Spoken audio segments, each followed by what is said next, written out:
dia raina ny tompo ry mpeny malala satria nomeny atsika izao andro izay enotsika ny tenin'Andriamanitra ary androany moa no mifarana ny herinandro. Nandritra ny herinandro tsika dia nandalo zavatra maro samihafa, ataony nandalo fiakana, ataony nandalo zavatra feno fifaliana, ataony nandalo zavatra mety alahelo ve, mety fahoriana ve. Fa androany dia raharentsika Andriamanitra hitsantsehatra manokana ho an'ny tontolo andro vaovao izay misokatra ho antsika indray mandray ny herinandro vaovao iny, satria manomboka rahapiso dia herinandro vaovao indray no atrehantsika. Ka noho izany dia izao andehantsika eo ny tenin'Andriamanitra, andehantsika anaraka fohy ny tenin'Andriamanitra. Tiako nisaraka amin'saintsika amin'ity teny fikasana manokana ity izay voalaza ao amin'ny Apokalipsia toko fa 3:20. Apokalipsia toko fa 3:20 dia izao no nataony ao hoe, izao voalaza: izay maresy dia avelako hiara hipetraka amiko eo ambony seza fiandrianako, dia tahaka nandreseko kosa sy niarahako nipetraka amin'iraiko eo ambony seza fiandrianana. Fanirian'Andriamanitra, fanirian'ilay ray tsy toantsika, fanirian' Jesosy ny atonga asy atonganao hipetraka hiaraka aminy eo amin'ny seza fiandrianana. Kanefa amin'ny fomba ahoana ny ahafahantsika miandrandra, amin'ny fomba ahoana ahafahantsika mahazo izany?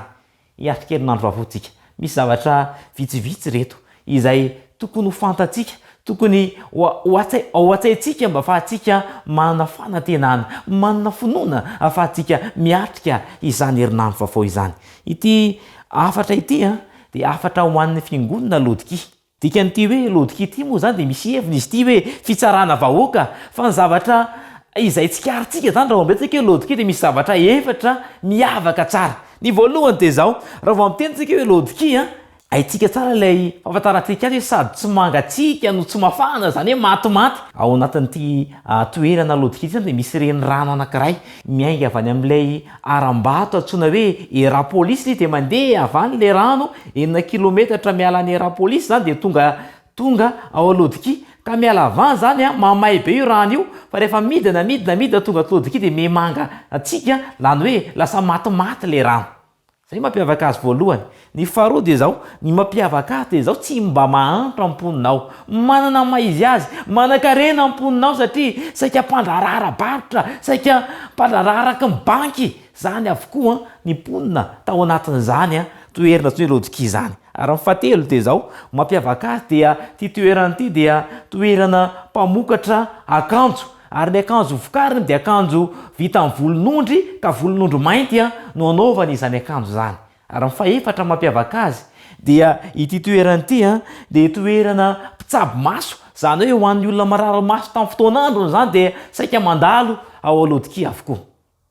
Fa ny zavatra tsikaritry nefa dia lazain'ny Baiboly ity teny ity, mba enoinge ato amin'ny Apokalipsia toko fa 3:9 fa atombontsika eo amin'ny 9:20 dia izao voalaza amin'ny Baiboly hoe, fa satria matimaty ianao fa tsy mafana na mangatsika dia efa alohan'ny vavaka ianao. Eto zany dia lazain'Andriamanitra, lazain'i Jesosy fa efa aloha ny vavako i Laodikia. Eto zany tsy hoe efa nalohany, fa mbola voalohany. Misy fepetra zany raha toa ka rana zany fepetra eto ambany reto, izao Andriamanitra tsy alondoka an'ireto vahoaka Laodikiana ireto. Dia izao ny toyany 7:20 dia izao voalaza hoe, fa hoy ianao manan-karena sy efa niary fananana be aho, ka tsy manan-java-manory kanjo tsy fantatrao fa ianao ilay ory sy mahantra sy malahelo sy jamba ary mitanjaka. Zavatra sikaritra dia izao lazaina teto fa izy dia firenena manan-karena, kanefa lazaina fa ory mahantra, izy dia mpamokatra akanjo ary mpanokatra akanjo malaza tamin'izany fotoana izany, kanefa lazaina fa mitanjaka, izy dia mpanao ody maso sy mpitsabo maso ary any aminazy lakilian'ny maso, kanefa dia lazaina fa jamba izany toerana izany. Ry-mpino malala, 9:20 dia ozy izy hoe, manoro-hevitra anao hividy amiko volamena voadio amin'ny afo mba hanan-karena ianao, ary fitafiana fotsy ho tafianao mba tsy sehony ny enatrao noho ny fitanjahana, ary odomasa ahositra amin'ny masonao mba hahiratanao.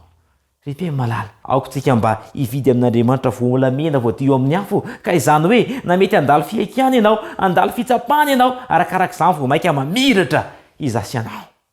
Faharoa dia ahoana ozy izy? Ary fitafiana fotsy ho tafianao. Ho asoron'Andriamanitra ilay akanjo mainty. ilay akanjo mainty izay mety misy fahotana fa soloan'andriamanitra akanjo fotsy ilay akanjo mpambaren'andriamanitra ny no atafy ny asianao mandritra n'iny herinandro iny. Ary mifatiro dia ozy izy hoe aroto maso ahositra amin'ny masonao mba haratanao hotsolovony le tenin'andriamanitra ny atsika neta misy asy anao dia zao tsy ho jamba amin'ny masotsika satria eo mba amin'ny masotsika ny tenin'andriamanitra. Andeha hoetsika mbavaka izany teny zany mba tonga n'izany ho zava-misy eo amin'ny fiainako sy eo amin'ny fiainanao. Ivavaka tsika. Andriamanitra nezany an-danitra akasitrahana fiaina anao fa nomeno ny teninao izahay, teninao izay mame hery anay, mame fanantenana ao anay fa mila mandeha araka ny sitraponao zahay. Makasitraka Tompo satria nampafantarinao anay fa mety handalo fiaikana izahay, mety handalo fahasarotana izahay kanefa arakaraka izany dia vao mainka mirapiratra raha toa ka mividy ilay volamena voadio amin'ny afo izay efa nomenao somaninao ho anay. Tompo malalo misaotra koa satria na dia mitanjaka vokatry ny fahotanana izahay dia ho atafinao anay mandritra ny herinandro indray ilay akanjo mpamarinanao ary angatahanay aminao izany mba ho tanterahanao aminay amin'ny fahafenony ary maniry lalina tokoa Tompo izahay mba ho apetaka ao aminay ilay odi-maso tsara indrindra dia odi-maso izay hatonga anay ahiratra teniteninao izany. Aoka Tompo mba hitohitra ao anaty ponay sy ao anaty manakariva ny teninao ka hanao an'ny baiboly ho tena zava-misy ao amin'ny fiainanay. Ta io manokana Tompo ny tokantrano tsirairay avy izay mezo fandaharana izao mba tokantrano izay amirapiratra, tokantrano izay hitoeran'ny fitahianao, tokantrano izay toeran'ny famindraponao.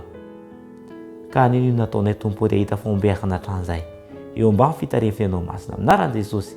Amen.